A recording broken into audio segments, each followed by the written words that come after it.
來看彰化市的旭公路一間早頓店，昨暗11點半爆炸着火，消防局出動10台消防車去拍火，火是真緊就拍花，嘛無人着傷。也毋過爆炸嘛影響到隔壁的2間店面。初步調查是駕駛外漏造成爆炸，詳細原因閣愛調查。監視器畫面翕到一台轎車經過，過無偌久，早頓店就發生爆炸。8日暗時11點外，彰化市旭公路一間早頓店發生爆炸，爆炸威力真強，毋但出現火星，店內天棚的插頭、碎玻璃嘛彈到對面車路去，附近的民眾攏喘一條。對啊，我們都被震起來了。上沒什麼。我這沒有人，無人有接過，嘛無人受傷啦哈。沒有。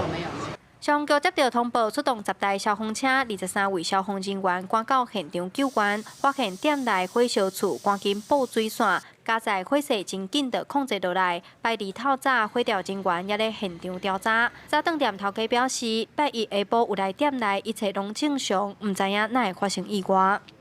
其實我4點有過來了，可是我只是把麵包搬進去而已。所以那時候都沒有聞到有異味嗎？沒有，因為我對那個很敏感。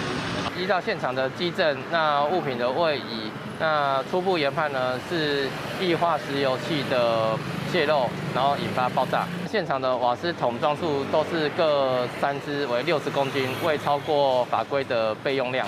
消防局表示，這場爆炸除了意外現場，隔壁還有2間店面受影響，無人受傷。初步調查是瓦斯外漏造成爆炸，若現場店家瓦斯坑的量符合規定，詳細事故原因也在調查。記者楊淑晴，彰化報道。